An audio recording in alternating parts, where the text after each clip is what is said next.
al magíster Edgar Hernán Ávila.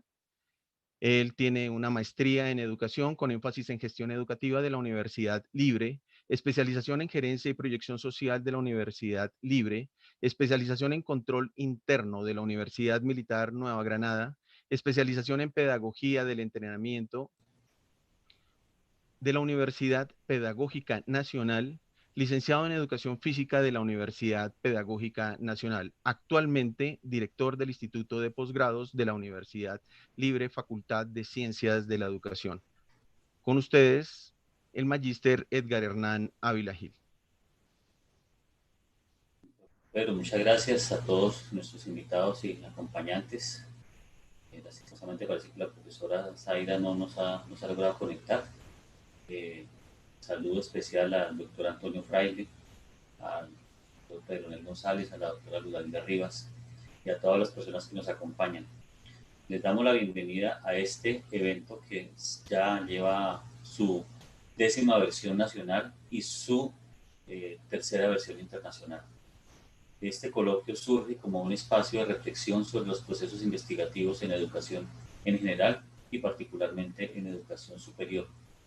Buscamos a través de estos encuentros reflexionar sobre esta educación que nos ha tocado vivir particularmente en estos días, pero en especial sobre la investigación en educación.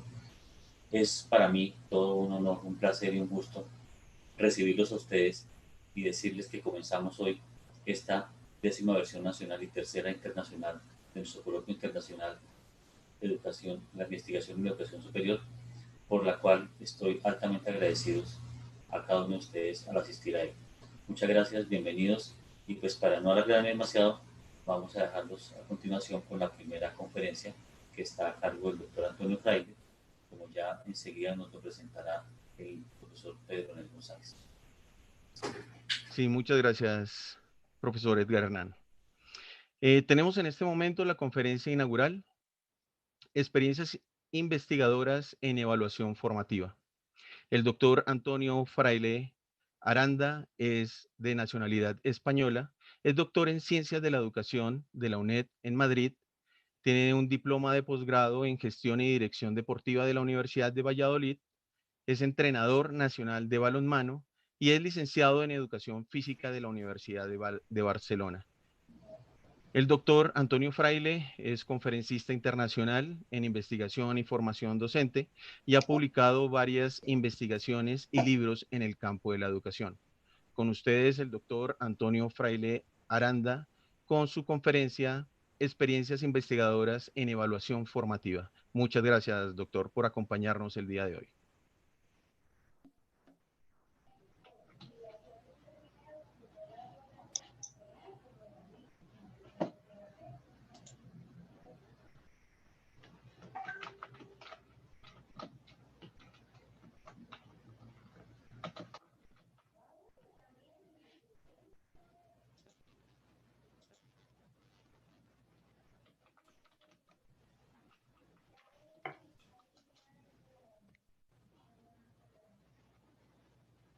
Ahora, me parece que sí. Bien, buenas noches a todas y todos. ¿Me confirman, por favor, que llega el sonido? ¿Tiene sonido, doctor? Muy Sí, bien, señor. muchas gracias. Muy bien. Bueno, en primer lugar, agradecer a la Universidad Libre y a algunos de sus profesores, como es el profesor Guevara, el profesor Ávila, la profesora Luz Dalila y algunos más que han posibilitado que pueda estar hoy con todos ustedes. El propósito de esta ponencia inaugural es presentar algunas experiencias de investigación educativa en el ámbito de la evaluación formativa. A partir del índice que les presento, a ver si es posible, ahora. A partir de este índice voy a relatar cuáles son las 4 grandes áreas sobre las que voy a abordar. El primer punto, abordaré lo que es el análisis de los nuevos escenarios socioeducativos. Con ello trato de hacer un diagnóstico de tipo sociopolítico para analizar qué aspectos repercuten en los procesos docentes y en los propios procesos evaluativos, para después continuar con una revisión de cuál es la red, cómo funciona la red de evaluación formativa y su proyección investigadora, a la cual pertenezco desde su origen, El tercer aspecto que voy a tratar es hablar ya específicamente sobre las investigaciones de evaluación formativa y concretamente 2 proyectos que han pasado por su aprobación en la convocatoria I+D+I, que es una convocatoria nacional del Ministerio de Educación y de Economía. Y por último, presentaré unas conclusiones finales con las cuales voy a tratar de dar una síntesis a toda mi exposición. Tengo que decir que junto a esta exposición de cada uno de estos elementos, trataré de buscar unos ejemplos, unas relaciones con los cuales trataré de identificar el sentido que tienen mis proyectos de investigación. Bien, la primera idea que quería transmitir es que vamos a empezar analizando cuál sería el papel que juega la universidad dentro de este escenario sociopolítico y ver cómo repercute o trasciende posteriormente en diferentes niveles educativos esas problemáticas o esos aspectos que he comentado antes que tienen un carácter socioeducativo y sociopolítico. Para ello comenzaré con el primer punto, que sería el que he comentado antes, que es el análisis de los nuevos escenarios socioeducativos, que se distribuye en 3 apartados. Uno, cuál es el papel de la sociedad neoliberal como facilitadora de la mercantilización del conocimiento. Un segundo punto, que sería hablar de la universidad y su conexión con el mundo empresarial. Y el tercero, la investigación como una realidad social compleja y fragmentada. En el primer punto que quiero exponer, que es hacer alusión a ese papel de la sociedad neoliberal en la cual nos encontramos, para hacer ese análisis voy a comenzar con una cuestión que para el contexto europeo y con sus repercusiones en el contexto internacional ha tenido el Plan Bolonia. El Plan Bolonia ha supuesto y sigue suponiendo un cambio en el escenario universitario. ¿Por qué? Porque ya a partir de ahí todas las titulaciones que se han ido elaborando en ese espacio de educación superior exige que sus diseños partan de las competencias. Con ello se está produciendo un importante cambio a nivel del currículum, a nivel de las metodologías y de los propios procesos de investigación. Esto nos conduce a definir un profesional que cada vez es más selectivo, también cuando sale al ámbito laboral se encuentra en una situación más precaria y por lo tanto se mueve en un proceso puramente competitivo. Toda esta situación que nos ha generado el Plan Bolonia, diríamos que está en un cuestionamiento tanto por estudiantes como el profesorado. ¿Por qué? Pues porque de alguna forma se está hablando o se está dando prioridad al éxito individual sobre el colectivo. En España, concretamente, este proceso ha supuesto que las competencias a la hora de organizarse de una forma sistémica, interpersonal e instrumental hayan sido el principal referente de los libros blancos que surgieron, que se elaboraron en el año 2004. Y con ello diríamos que ha sido la base de todas las titulaciones universitarias. A modo de ejemplo, nos surgen algunos temas de estudio. Una vez que hemos visto estos proyectos que se transforman, que han servido de base para los libros blancos, sería un buen tema a investigar un análisis de qué forma es la presencia o cuál es la presencia que tienen dichas competencias en esos títulos, cómo se desarrollan las actividades prácticas para adquirirlas, cómo se relacionan con los contenidos y también cómo se evalúan. Estas son algunas temáticas que se están abordando ahora mismo tanto en tesis doctorales como en algunos trabajos de final de máster dentro del contexto en el contexto de las diferentes universidades. Continuando con esta idea del sistema competencial vinculado al modelo neoliberal, quiero retomar unas palabras desde una visión crítica de Nick Heath en su artículo La educación en la era de las competencias. Él constata que la visión de la escuela como un instrumento al servicio del mercado se considera un enfoque de competencias y esto tiene unas claras implicaciones y consecuencias en los procesos de enseñanza-aprendizaje y también en los sistemas de evaluación. Con esto queremos decir que las competencias de alguna forma están siendo el reflejo y el referente para muchas de los procesos formativos que se vienen desarrollando en las universidades y para muchas de las titulaciones. Una última idea dentro de este apartado sería cómo repercute también estos cambios en el propio sistema de enseñanza-aprendizaje y en el propio sistema de evaluación. En primer lugar, en cuanto al sistema de enseñanza-aprendizaje, diríamos que nos está condicionando a los docentes a una búsqueda de resultados. Y eso nos está llevando también a un cuestionamiento de si esa metodología, si esa forma de trabajar es la más idónea en cuanto a la formación de la persona, ¿no? Por un lado, nos encontramos que los estilos de enseñanza pueden partir de unas metodologías activas a través de situaciones de resolución de problemas o de descubrimiento guiado, o también podemos optar por metodologías directivas a través de clases magistrales. En el ámbito de la evaluación también podemos plantear o optar por una vía de carácter finalista o en cambio podemos plantearnos una vía más de proceso o formativo. ¿Qué quiero comentar con esto? Que va a depender que optemos por una vía o por otra para que a la hora de aplicar este sistema de enseñanza o este sistema de evaluación nos pueda llevar a procesos de aprendizaje diferentes y a cambios en la construcción del pensamiento de los estudiantes, tanto en las diferentes titulaciones como una vez que ese profesor está formado en la repercusión que tienen las diferentes etapas educativas y en los diferentes niveles donde las tareas docentes están presentes.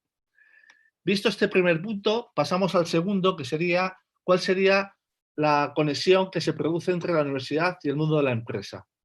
Una primera idea que quiero compartir es que si partimos de esa idea, de ese planteamiento o esa escenificación general en el cual define el sistema neoliberal, podemos decir que la vida académica y universitaria está altamente condicionada por grandes entidades mundiales, como son el Banco Mundial, como es la Organización Mundial del Consumo, el Fondo Monetario Internacional, así como otras organizaciones empresariales. Estas entidades lo que vienen reclamando son programas formativos basados en competencias para conectar mejor nuestra enseñanza con ese mundo de la empresa. ¿Qué supone esto? ¿Qué supone esta conexión? Que de alguna forma se nos exige que vayamos basando nuestros procesos de enseñanza-aprendizaje en tres grandes organizaciones industriales que han ido evolucionando, pero que todavía tienen una clara incidencia en ese modelo empresarial, como es el proceso de taylorización, fundamentada en una división de las tareas del proceso de producción, el Fordismo, a través de fomentar un proceso de automatización empresarial, y la McDonaldización, que como bien señala Risser, hablaríamos de cómo racionalizar el producto en la búsqueda de la máxima eficacia. También son evidentes el papel que juegan en el mundo empresarial y en el mundo del negocio las propias franquicias, que no solo se mueven a nivel de superficies comerciales, sino también de muchos ámbitos universitarios. ¿Qué genera todo eso? Pues que, de alguna forma, este tipo de organización empresarial trasladado o transferido al ámbito formativo, al ámbito universitario, nos está llevando a que se prime más la cantidad que la calidad, que se cuide más la estética y la imagen de los espacios y de sus gestores, así como la necesidad de representar un referente para nuestras aulas. ¿En qué forma o de qué forma trasladaríamos o transferiríamos este modelo al ámbito universitario? Y para ello me planteo una pregunta. ¿En qué se diferencia esa manera de organizar las factorías, ya sea de coches o de productos de alimentación, de la organización y gestión de nuestras clases? Y yo pienso, y creo que coincido con muchos investigadores y docentes que abordan esta problemática, que llega un momento en que el uso del espacio es algo similar. ¿Por qué?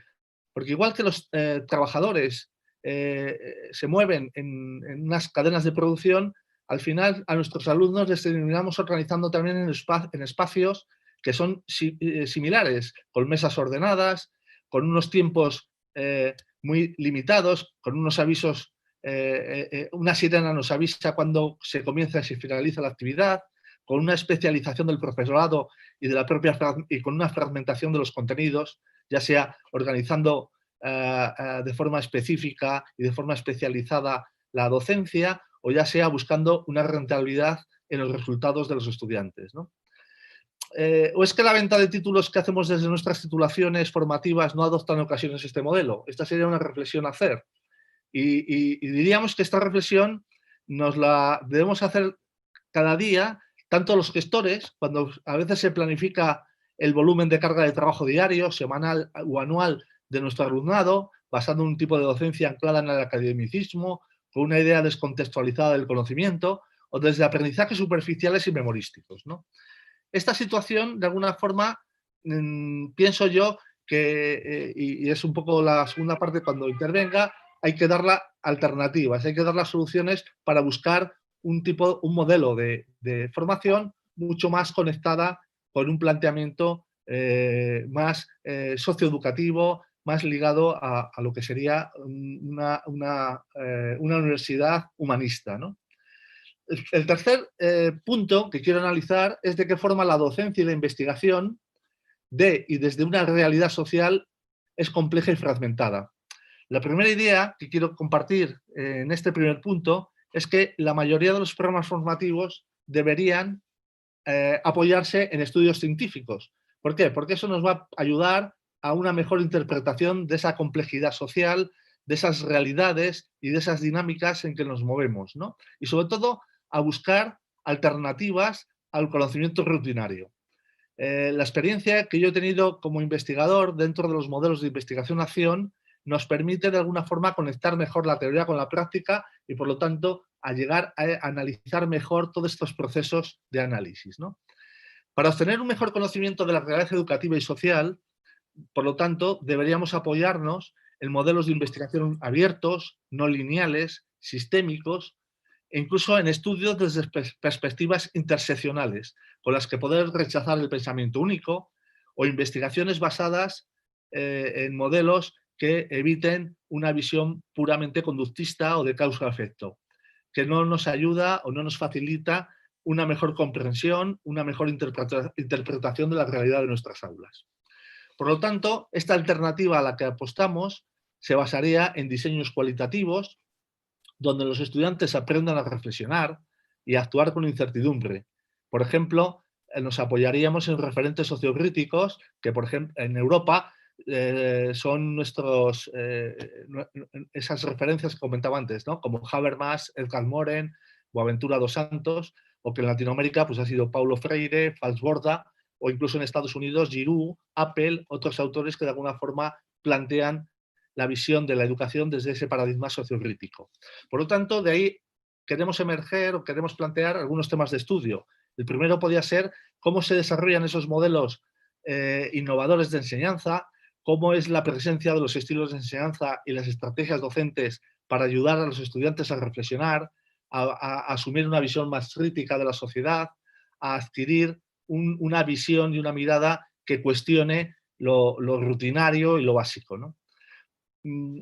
También para mí es una preocupación que en el escenario de la universidad actual no siempre se crea un ambiente propicio para investigar y para generar nuevos conocimientos desde una perspectiva sociocrítica. Y eso quiere decir que el profesor en algunos casos está dando todo su tiempo a impartir solamente docencia.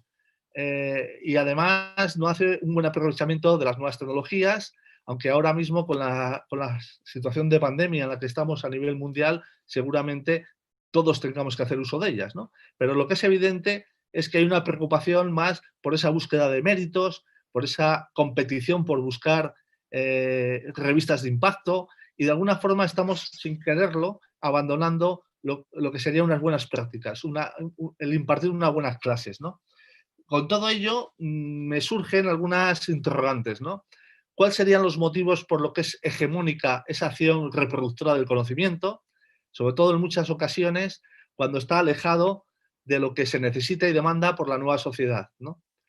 Para ello es importante remitirnos a un autor que para mí es un referente, que es Stephen Covey, que en su libro 7 hábitos de la gente altamente eficaz nos habla de la importancia de adoptar una postura proactiva, en el sentido de poder desarrollar una capacidad de cuestionamiento de ese saber rutinario, ¿no?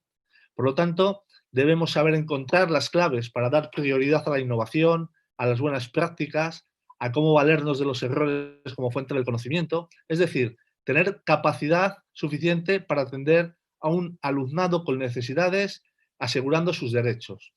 Por último, dentro de este punto 1.3, debemos de analizar cuál sería la mejor oferta de programas formativos que nos permitan superar ese conocimiento fragmentado, ese conocimiento dividido en asignaturas, preocupado solamente por la especialización, lejos de un carácter más holístico, interdisciplinar y transversal. Lo paradójico es que tanto la realidad social como nuestra forma de actuar a nivel personal en la vida nos exige cada vez más tener un conocimiento global, con soluciones desde diferentes miradas conectadas entre sí, es decir, apostar por propuestas globalizadoras, como puede ser el trabajo en proyectos, que nos permitiría que el profesor se conozca mejor en el centro con otros profesionales, a través de trabajos colaborativos y, sobre todo, abrir las puertas a agentes sociales que puedan ayudarnos a conocer mejor la realidad en la cual estamos viviendo, ¿no? A partir de aquí, quiero ya entrar en lo que representa las alternativas que ofrecemos. Y las ofrecemos desde una red de evaluación formativa que en los últimos años se puede decir que llevamos prácticamente 15 años trabajando para intentar fomentar la investigación, para fomentar todo aquello que suponga dar soluciones a esa visión de un poco impuesta por ese modelo neoliberal, meritocrático, competitivo, y ayudar fundamentalmente a desarrollar una visión mucho más compartida del proceso de enseñanza-aprendizaje. Bien, esta red de evaluación formativa y su proyección investigadora, diríamos que tiene como 3 grandes ejes. Uno, que parte de una visión de red. El partir de la visión de red implica que colectivos de profesionales, de docentes, nos juntamos a compartir, muchas veces presencialmente y otras no presencialmente, nuestros trabajos, nuestros planteamientos y nuestras visiones de lo que es la enseñanza. Actualmente en esta red estamos aproximadamente 150 profesores, la mayoría españoles, pero también hay participantes de varios países europeos y también de algunos países latinoamericanos. Concretamente tenemos algunos compañeros de Colombia y algunos compañeros de Chile que comparten con nosotros esta red. ¿Cuál es la finalidad? Fundamentalmente es establecer esos nudos que nos ayuden a crear esas sinergias formativas e investigadoras. A partir de ahí hay 2 conceptos claves, que sería la evaluación formativa, que tiene como finalidad aprender del proceso de la propia evaluación, y la evaluación continua y comunicativa, que es establecer el diálogo y la comunicación del profesor con el alumno. Diríamos que esta es un poco nuestros principios de inicio, ¿no? A partir de aquí, quiero indicar una serie de objetivos que nos planteamos dentro de esta red. El primero sería aprender compartiendo en grupo. ¿Por qué? Porque estamos apoyándonos en grupos colaborativos. La segunda es que, aparte de investigar, podamos elaborar buenas prácticas relacionadas con los sistemas de evaluación formativa. En tercer lugar, diseñar instrumentos y, lógicamente, experimentar con ellos de evaluación desde una metodología mixta. Y, por último, divulgar los resultados y conclusiones, porque entendemos que no pueden guardarse en un cajón, sino que tienen que darse salida a través de publicaciones, a través de foros, jornadas, etcétera, ¿no? ¿Cuál sería el modelo teórico de referencia de esta red? Bueno, pues los referentes, y yo como miembro fundador de esta red, diría que han sido los movimientos de innovación y renovación pedagógica. Bien, en España, tras la época postfranquista, hubo una puesta en marcha, sobre todo con el Partido Socialista, de centros de profesores. La idea del centro de profesor es un centro de recursos donde los maestros y los profesores de secundaria van a apoyarse y van a recibir formación, pero no una formación tradicional o de clase magistral, sino a través de seminarios colaborativos. En algunos casos, y ese fue el caso que yo viví como coordinador de alguno de estos grupos, ya en los años 80 y muchos, estábamos preparando de alguna forma el desarrollo de la LOCSE, que fue la ley que rompió en el año 91 con el planteamiento más tradicional de enseñanza-aprendizaje en las escuelas, ¿no? Y sobre todo había una cuestión que para mí fue vital, que es la idea de descentralizar el currículum, no depender solamente de una visión centralista o de una visión puramente gubernamental, sino que también los profesores puedan tener cada vez más autonomía para modificar ese currículum, porque son sus contextos los que determinan que haya un mejor modelo, un mejor modo de intervenir en el aula, ¿no? Todas estas situaciones yo las recogí en mi tesis doctoral, que pude leer en el año 93, y que han sido referentes también para otros trabajos que se han ido haciendo a continuación de ese trabajo que yo inicié en ese momento, ¿no? Un segundo punto es la necesidad de conectar la teoría con la práctica. Bien, la propia metodología de nuestros trabajos basados en la investigación-acción y sobre todo en diseños cualitativos nos permiten que cuando un profesor investiga trate de llevar todas esas indagaciones y todos esos diseños a la propia práctica. Quiere decir que no estamos hablando de una investigación experimental, sino es un ciclo en espiral donde a partir de problemas buscamos soluciones apoyándonos en planteamientos teóricos, a partir de ahí aplicaciones didácticas en el aula, revisiones a través de instrumentos de evaluación y a partir de ahí vemos los cambios o analizamos los cambios que se van generando. Eso es lo que planteo en el tercer punto, que sería los ciclos de investigación colaborativa o colaborativos. ¿Qué define estos ciclos? Que siempre están determinados por grupos de profesores, aproximadamente entre 15 y 20 profesores, que cada uno de ellos trabaja en su aula implementando propuestas metodológicas, en este caso también propuestas de sistemas de evaluación, y a partir de las reuniones que se van haciendo de forma periódica se van compartiendo y se van modificando los propios procesos de cambio. ¿Con qué finalidad? Básicamente posibilitar cambios en la práctica docente y en este caso, como he dicho, desde la evaluación, porque entendemos que la evaluación sería el centro nuclear de nuestro proyecto de red formativa.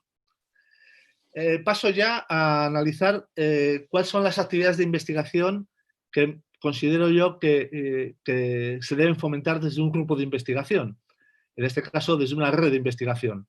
En primer lugar, se deben fomentar proyectos que en este caso en España son proyectos I+D+I, ya digo, son convocatorias nacionales, que solo podemos acceder la gente de educación física cuando llevamos un buen equipo de trabajo y llevamos un equipo interdisciplinar, realmente formado no solamente por profesores de educación física, sino en él existen otras áreas de conocimientos, incluso tenemos profesores de psicología, de psicopedagogía y de otras áreas que de alguna forma nos sirvan para hacer un trabajo mucho más transversal. También otras convocatorias de estudios de investigación. En segundo lugar, una vez que nosotros hemos generado proyectos que vienen a durar aproximadamente unos 4 años, y que luego comentaré cada uno de ellos, de estos dos que hago referencia, la necesidad de diseminar, de difundir los resultados. Para ello nosotros organizamos congresos y seminarios anuales en donde tenemos la oportunidad de compartir todas estas experiencias y a su vez de elaborar los planes de intervención anuales, ¿no? Y por último estaría la difusión en publicaciones, libros, artículos y sobre todo revistas de impacto, porque eso nos ha permitido de alguna forma abrir nuestras conclusiones a revistas fundamentalmente de carácter anglosajonas que suponen una gran difusión en el ámbito internacional. ¿Cuáles son las experiencias de investigación más relevantes que hemos hecho en estos años? Voy a centrarme en dos, de las cuales soy investigador principal, en el primero solo y en el segundo compartido con el profesor Víctor López Pastor. Ambos profesores somos de la Universidad de Valladolid, aunque yo estoy en la sede de Valladolid y el profesor López Pastor está en Segovia. Bien, la primera investigación que quiero comentar es la que hace alusión al diseño, experimentación de sistemas de evaluación formativa y compartida en la enseñanza superior.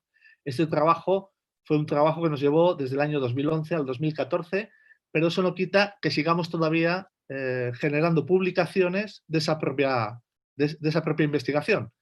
Porque tengo que decir que el grupo de trabajo a veces se reduce a 15, 20 personas, pero toda la red formamos, como he comentado antes, más de 150, 160 profesores que ayudan también y colaboran en el programa de difusión.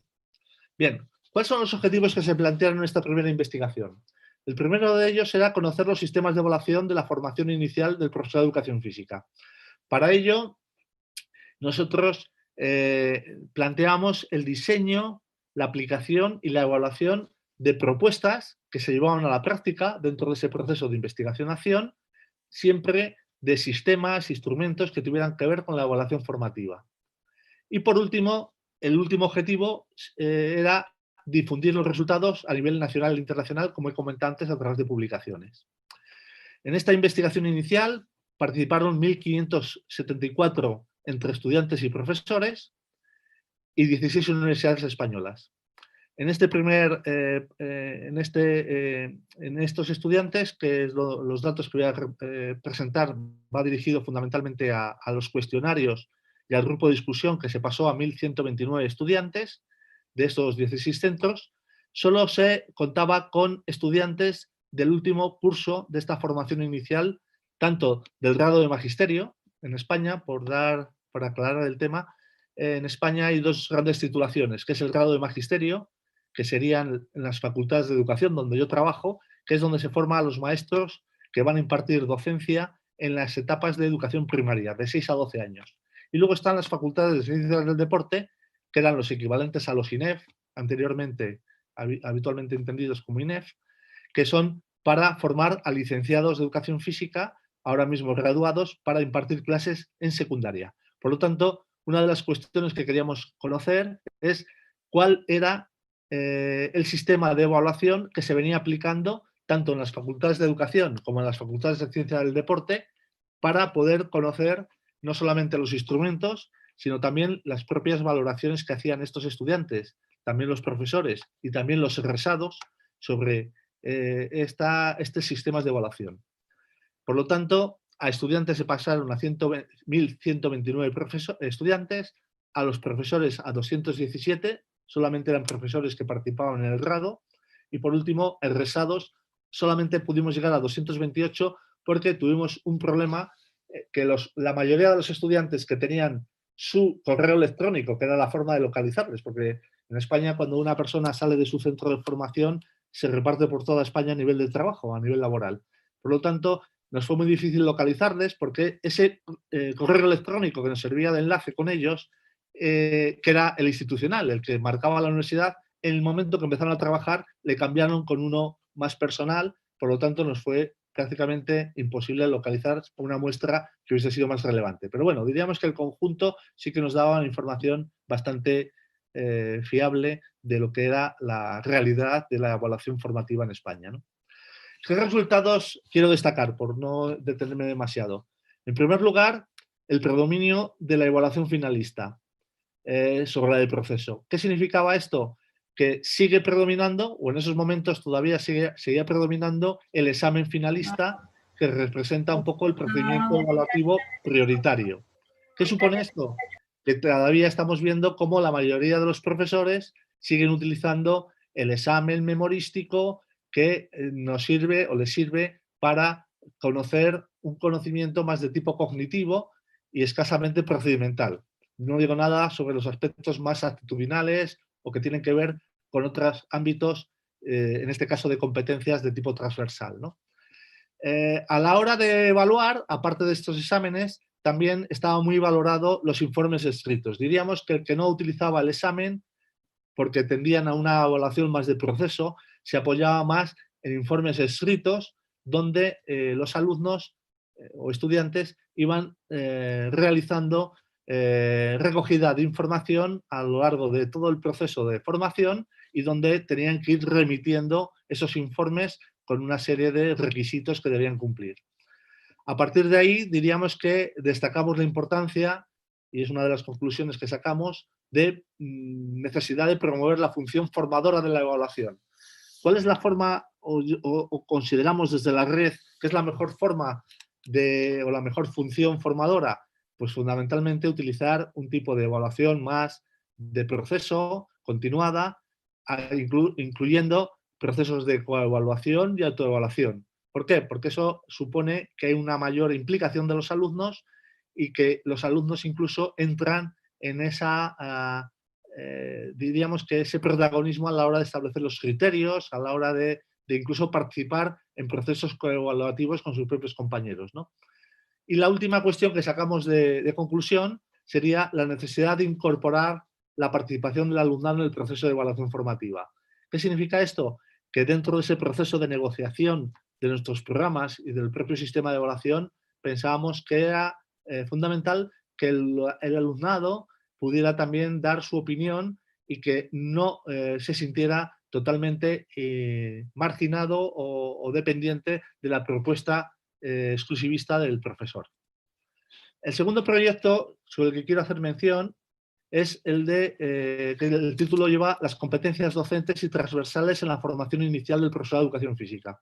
Este proyecto, como he comentado antes, le compartimos dos compañeros, o sea, un compañero conmigo, y se desarrolló entre el año 2014 y 2017. Los objetivos que pretendían este proyecto, en primer lugar, era conocer cuál era la presencia de las competencias en ese programa de formación inicial del profesorado de educación física. En segundo lugar, cómo tanto los profesores como los estudiantes, incluso los egresados, valoraban esa presencia, o sea, de qué forma les ayudaba a su formación. El tercero era un planteamiento mucho más transversal, que era comprobar el grado de alineación que tenían las competencias respecto a las finalidades. Es decir, si había una correspondencia entre las competencias con las finalidades del programa, entre las actividades y las competencias, entre las estrategias docentes con las competencias y el sistema de evaluación igualmente con las propias competencias. Y por último, cómo esas competencias de los programas formativos ayudaban al desarrollo personal y profesional de los estudiantes. Para este estudio conseguimos aumentar la muestra, llegamos a 2.085 participantes, seguimos manteniendo las mismas universidades porque son en las cuales participamos los profesores de la red. Vemos que hubo un pequeño incremento en el número de participantes en el cuestionario a nivel de estudiantes, también un pequeño incremento de profesores y más elevado, casi duplicamos, con el tema de los egresados. ¿Cuáles fueron los resultados? Diríamos que aquí los resultados, por no extenderme mucho, lo he centralizado en tres grupos de competencias.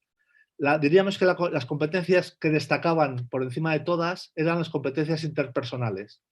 En una valoración de 1 a 5 tenían un valor de 3,4 como valor medio y los 4 aspectos o las 4 competencias que forman parte de estas competencias interpersonales que fueron más valoradas es el trabajo en equipo, como muestra del trabajo colaborativo, que es valorado con 3,7, el razonamiento crítico, 3,4, las habilidades interpersonales con 3,2 y el trabajo en equipo, pero solamente a nivel disciplinar, porque diríamos que el primero es más a nivel de interdisciplinar, con 3,2 también.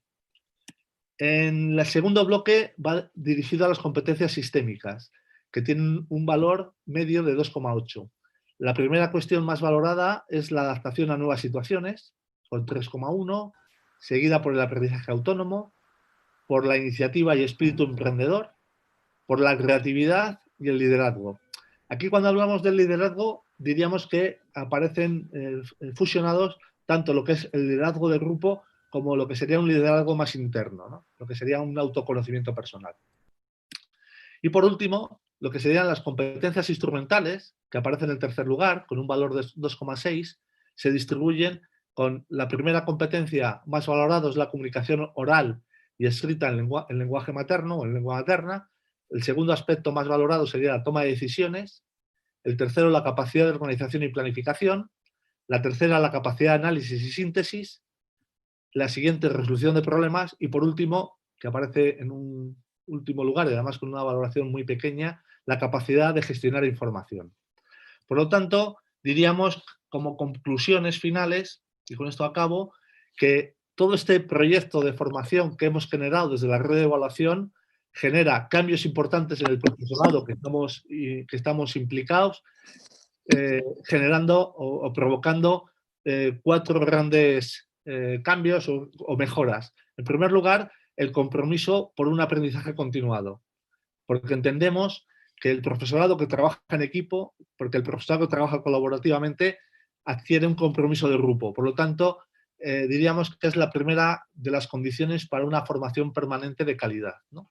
La segunda sería el desarrollo competencial en la actividad docente e investigadora. ¿Por qué? Porque nos está obligando a participar en convocatorias nacionales, incluso en algunos proyectos europeos a nivel internacional, con profesores de otros países, y esto siempre nos invita y nos estimula a que desarrollemos y mejoremos nuestra competencia investigadora, pero con un matiz de que esa investigación que estamos elaborando y trabajando también repercute en nuestra actividad docente, por esa idea que comentaba antes de esa conexión que tratamos de generar entre la teoría y la práctica, ¿no?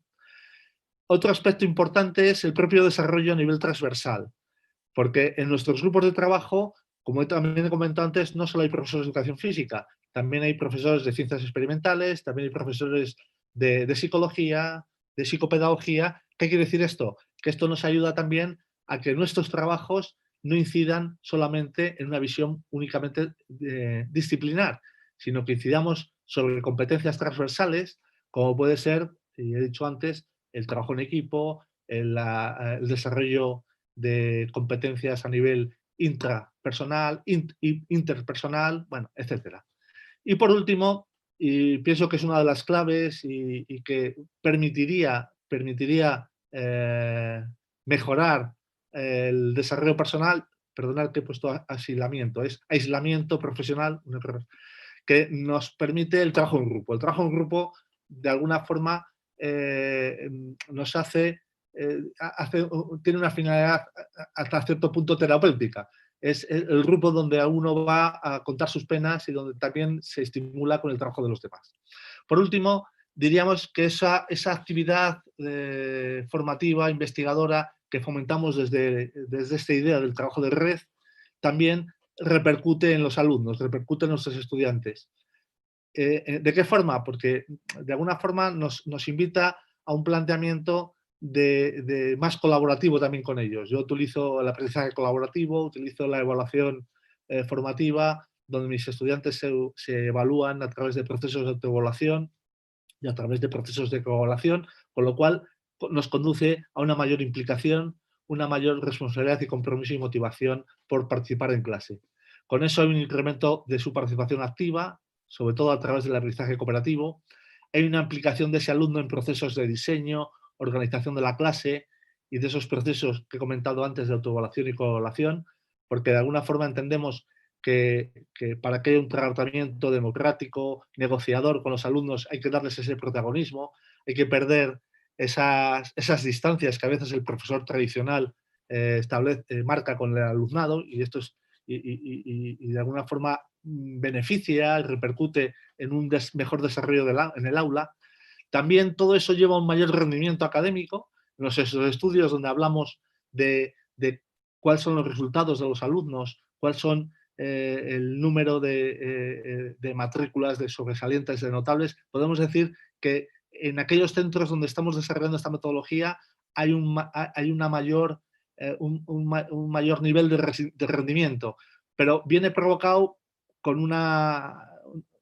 No es una cuestión mágica, es una cuestión de que el alumno está con una participación, asiste a clase en un 90 y tantos %, cada semana hay controles de sistemas de autoevaluación, de coevaluación. ¿Qué quiere decir esto?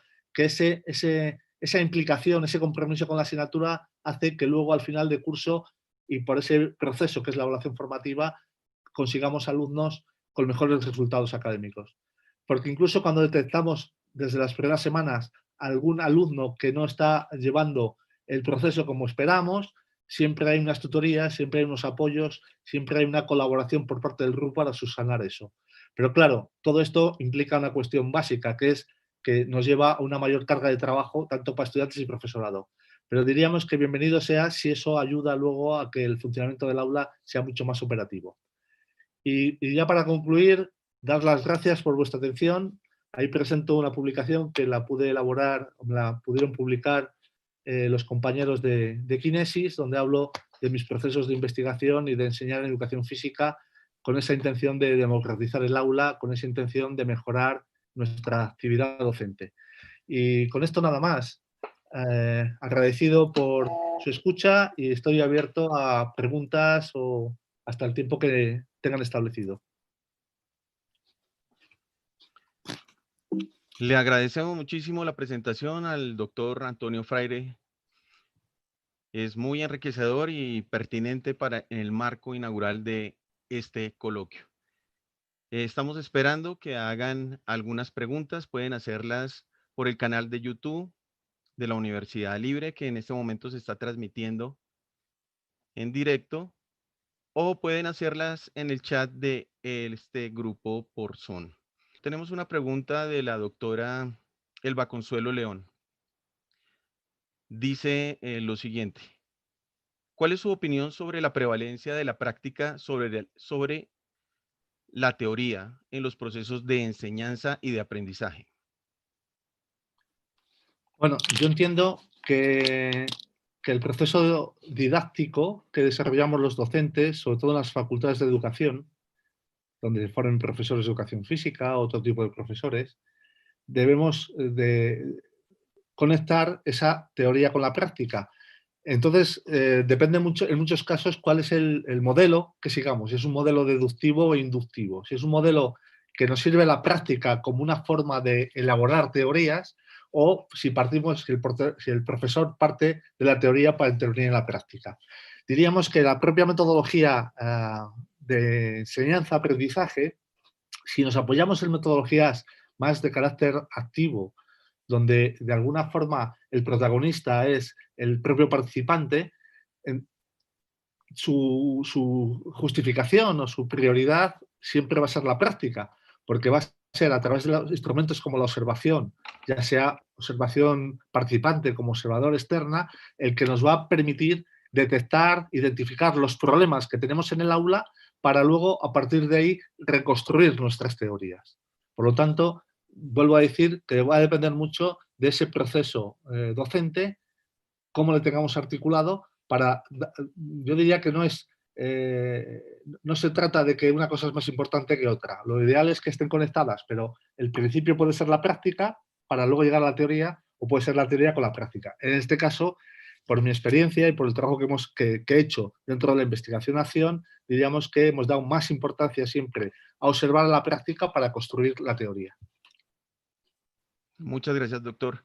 También José Laureano pregunta: agradecería sus apreciaciones con relación a la forma de evaluación por plataformas virtuales ante el fenómeno COVID. Sí. Bueno, diríamos que en esta situación estamos ahora trabajando la mayoría de los profesores, ¿no? Yo concretamente he podido elaborar con la ayuda de algunos compañeros dentro de la red, una plataforma para la asignatura que yo imparto, que es de expresión corporal, y que nos está permitiendo que los alumnos desde sus casas puedan acceder a esta plataforma tanto para descargarse documentos, vídeos, artículos, como para responder a diferentes cuestiones que les planteamos. Esas cuestiones que les planteamos, ya sea a través de informes o a través de pequeños estudios que hacen los alumnos, lo que hacen es volcarlo a su vez dentro de la propia plataforma, y esa plataforma les da salida a los grupos que se encargan de la coevaluación. Concretamente estamos utilizando Google Slide, que es un poco el recurso que nos ha permitido el que todos los alumnos trabajen con Google en casa y que a su vez puedan acceder desde Google Drive y todas estas versiones que hay de Google a poder acceder a esta fórmula que además es muy, muy sencilla y que nos permite modificarla, cambiarla, introducir variantes, etcétera. Por lo tanto, esa sería un poco la solución que estoy dando, porque es la que estoy aplicando yo, que es la que conozco, me refiero. Correcto. Y la última pregunta para no hacerlo extender más, ¿de qué manera cree que esta nueva ley de educación en España puede impactar en la evaluación formativa y en general en las escuelas y colegios del país? Bueno, hombre, yo pienso que las leyes inciden muy poco en la actividad docente de cada día.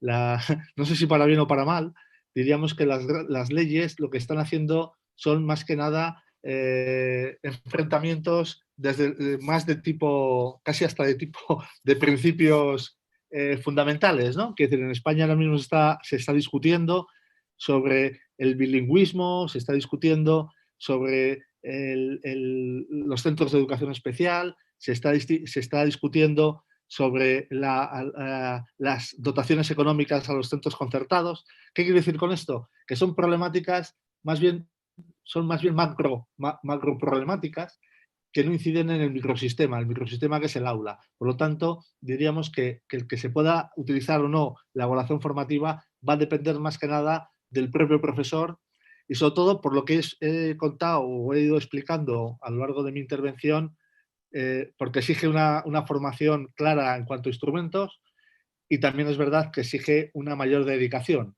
La suerte que tenemos en España, por lo menos en los centros universitarios, es que nuestra carga docente es muy reducida, lo cual nos permite innovar, experimentar procesos de innovación docente y yo sé que la realidad, por lo que conozco no solamente de Colombia, sino por los países latinoamericanos que visito, la alta carga docente que tenéis, pues también eso es un hándicap importante para que podáis tener esa posibilidad de poder experimentar más en los centros.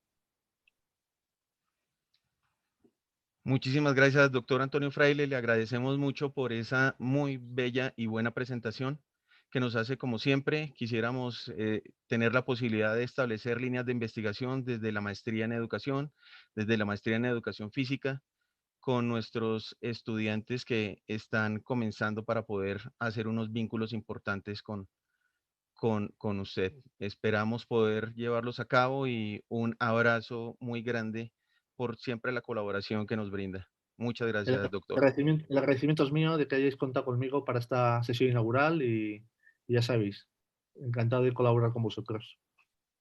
Un saludo a Much- todos.